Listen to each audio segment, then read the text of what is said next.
A fé ri das impossibilidades. Por Leonard Ravenhill. Pedro na prisão. Que choque! Estamos muito distantes da cena real para captar a atmosfera de consternação que os cristãos daquela época sentiram. Pedro tinha passado do Pentecostes para a prisão, da zombaria para as lanças. Ele estava aprisionado por 16 soldados. Alguém se pergunta por que um homem tão indefeso precisava de um grupo desses para observá-lo? Será que Herodes temia o sobrenatural? Pois sabia que Jesus escapara do grupo que o guardava? Se Pedro tivesse sido protegido por 1.600 soldados, o problema não teria aumentado. Nem a libertação teria sido menos certa. Pedro foi preso não apenas por 2 correntes, mas também pelas grossas paredes da prisão, pelas 3 guaritas e, finalmente, por um portão de ferro. Quando Pedro está na prisão, a igreja organiza um plano para libertá-lo? Não! Quando Pedro é preso, os crentes fazem um apelo a Herodes ou sugerem um preço para oferecer às autoridades pela sua liberdade? Não. Pedro havia libertado outros na hora da oração. Agora outros devem crer em sua libertação. Por todo o livro de Atos, que poderia ser chamado de Atos de oração, encontramos oração e mais oração. Mergulhe nesse livro e descubra esse poder que motivou a igreja primitiva. No 12º capítulo de Atos, encontramos um grupo que orou. Embora um exército estivesse acampado contra Pedro, nisso eles estavam confiantes. Havia um Deus que poderia e iria libertar. A operação de resgate que nunca falhou foi a oração. Não havia limites para as orações daqueles que intercederam por Pedro. A oração foi feita de forma incessante pela igreja a Deus em favor dele. Eles não pareciam se preocupar se Herodes deveria morrer ou não. Eles não oraram para que pudessem escapar do mesmo destino de Pedro. Eles não estavam pedindo que tivessem outro êxodo para um país mais hospitaleiro. Eles oraram por uma pessoa, Pedro. Eles oraram por uma coisa, sua libertação. A resposta prova o seguinte: e tudo quanto pedirdes em meu nome, isso farei. Alguns pobres intérpretes dessa história disseram que quando aqueles que oravam ouviram que Pedro estava à porta, ficaram incrédulos. Não consigo aceitar essa suposição, não. Tenho certeza de que eles oraram com expectativa. Eu gosto de pensar que eles foram naquele momento surpreendidos pelo imediatismo da resposta.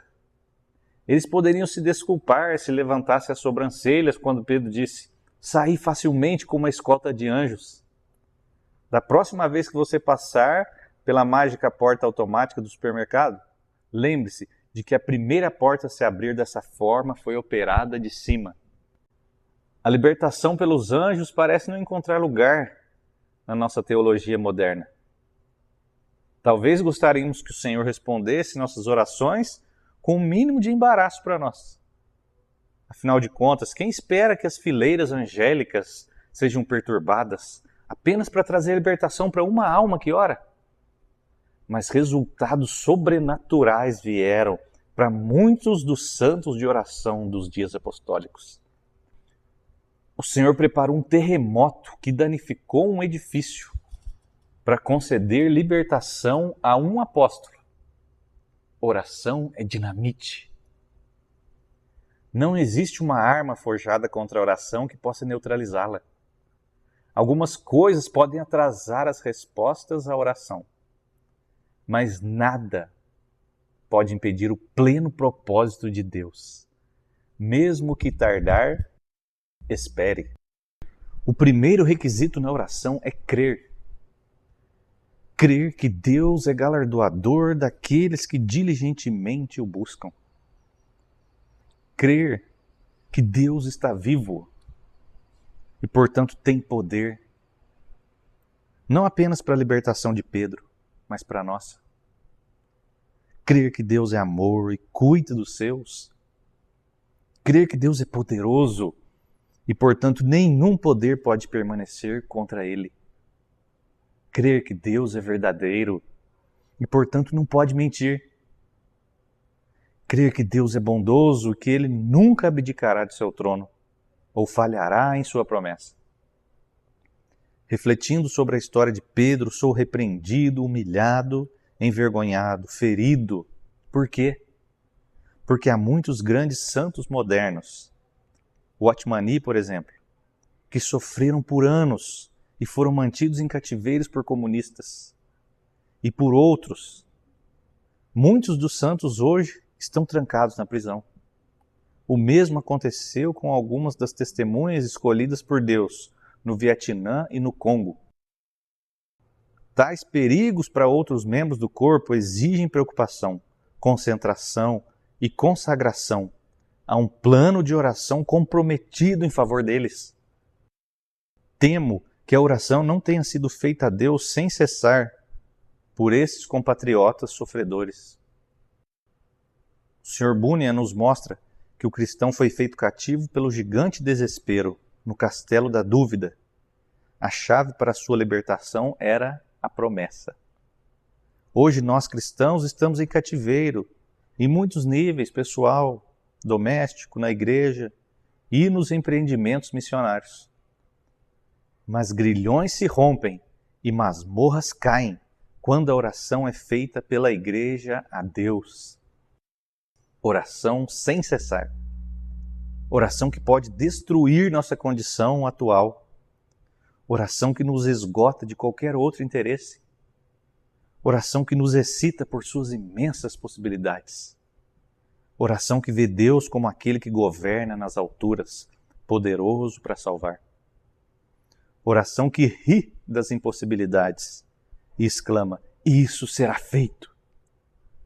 Oração que vê todas as coisas debaixo de seus pés. Oração motivada pelo desejo da glória de Deus. A oração do crente pode se tornar um ritual. O local de oração é mais do que um depósito de lixo para todas as nossas ansiedades, lamúrias e medos. O local de oração não é um lugar para colocar uma lista de compras diante do trono de um Deus com suprimentos infinitos e poder ilimitado. Creio que o lugar de oração não é apenas um lugar onde eu libero os meus fardos, mas também um lugar onde eu recebo um fardo. Ele compartilha meu fardo e eu compartilho o seu fardo. Meu jugo é leve e meu fardo é suave. Para conhecer esse fardo, precisamos ouvir a voz do Espírito. Para ouvir essa voz, precisamos aquietar-nos e saber que Ele é Deus. Essa hora calamitosa nos assuntos dos homens exige uma igreja mais saudável do que temos agora. Essa flagrante manifestação do mal na juventude e na violação dos mandamentos de Deus por todo o mundo exige uma fé que não encolherá.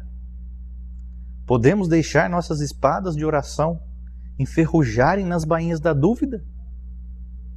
Nossas harpas de oração ficarão desafinadas nos salgueiros da incredulidade?